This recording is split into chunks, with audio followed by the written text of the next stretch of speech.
Wey Simpson is our first honoree of the evening.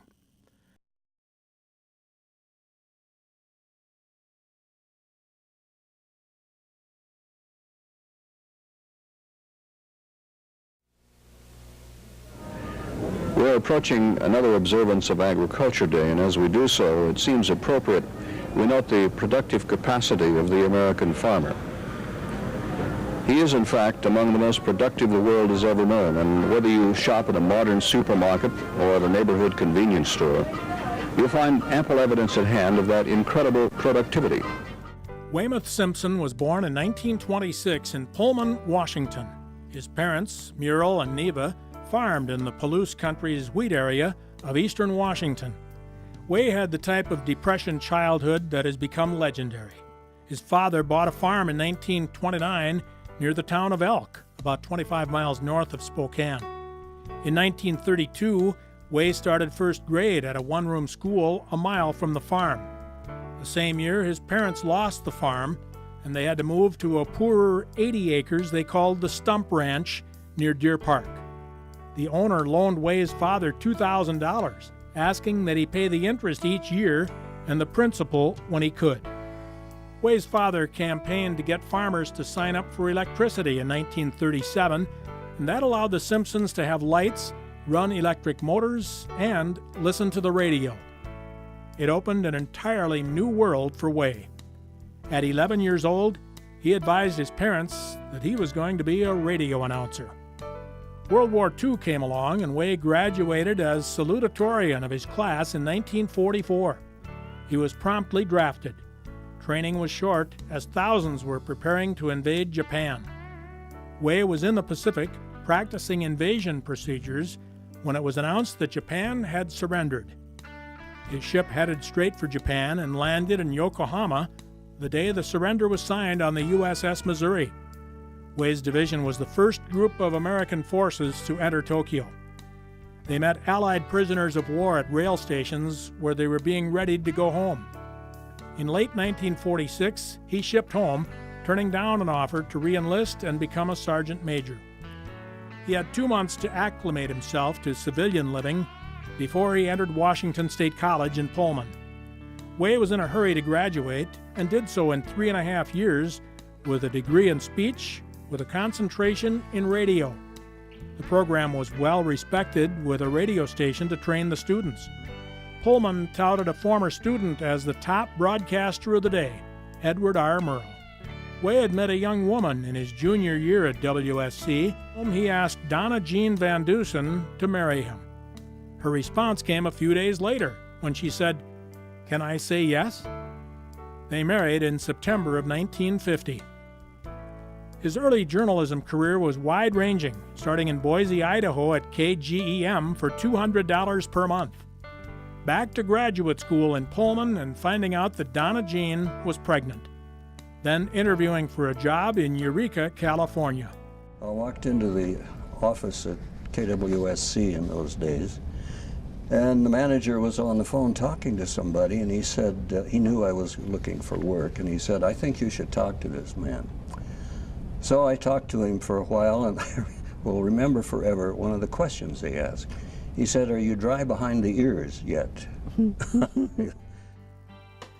At KIEM in Eureka, he did wide-ranging programming, including a program each week from Carolyn's Women's Store to talk about hats. Later, they produced a daily soap opera for 15 minutes each day. But there were tough times. Donna Jean had a toxemia pregnancy.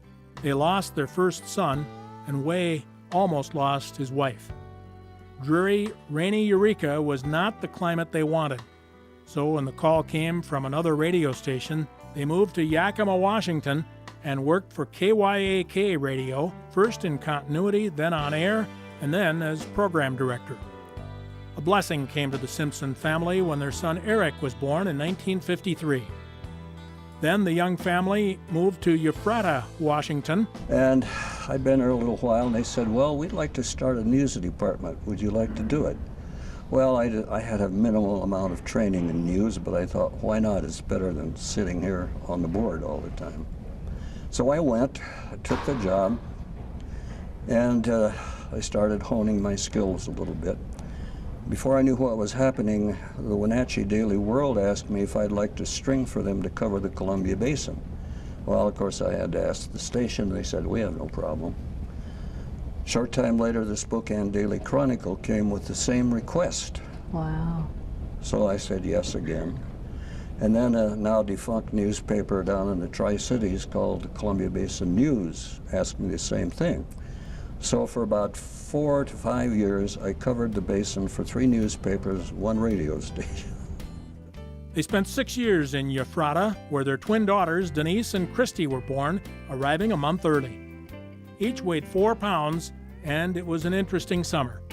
It was 1961 when Wey made the move to KHQ Radio and Television. Starting as editor of the late-night newscast, he learned how to do television on the fly and was moved to editor of the evening news. He did that job for the next 5 years. In 1963, they moved back to the family farm, and Donna Jean fell in love with the dairy. They took over the farm in 1965, just before another major event in Wey's professional life. The station's farm broadcaster took a job with U.S. Wheat Associates and left KHQ. Wey was recommended to be his replacement, so he was now a dairy farmer and a farm broadcaster who drove 60 miles round trip every day. Wey served as KHQ farm director on radio and TV for 18 years, doing morning and noon radio and hosting TV segments during the Today Show cut-ins and again at noon. He dedicated himself to his audience and also became a member of NAFB. Wey served as NAFB vice president 3 times, edited Chats for 2 years, and hosted the Summer National Meeting in 1974, the year the World's Fair was held in Spokane. That same year, he was named Farm Broadcaster of the Year and won the Ciba-Geigy trip to Switzerland. KHQ terminated farm broadcasting in 1984, so he looked around for other farm broadcasting opportunities. 2 years later, a management change took him back to radio at what was now KAQQ 590, the old KHQ, and he was home again. I can remember growing up and hearing my dad and my granddad and even my great-grandfather, it was always, well, what did Wey say?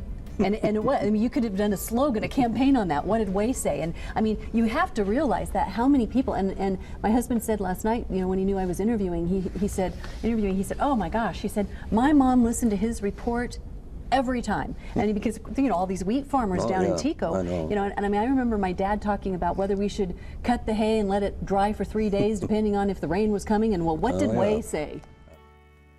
Wey turned off the microphone for the last time in 2002, following a distinguished career in broadcasting and print, raising a family on a dairy farm, traveling as a member of NAFB, and informing his audience of the news of agriculture every day. Donna Jean died in 1990 following several years of poor health. Wey and his family were greatly saddened, but he regrouped and continued doing what needed to be done. He led a tour to Hawaii in 1993 that he feared would be gaggles of little old ladies, but it turned out to be all couples, except for Gene Wilson, who was also single. They married in 1994. Please welcome Wey Simpson, the newest member of the NAFB Hall of Fame.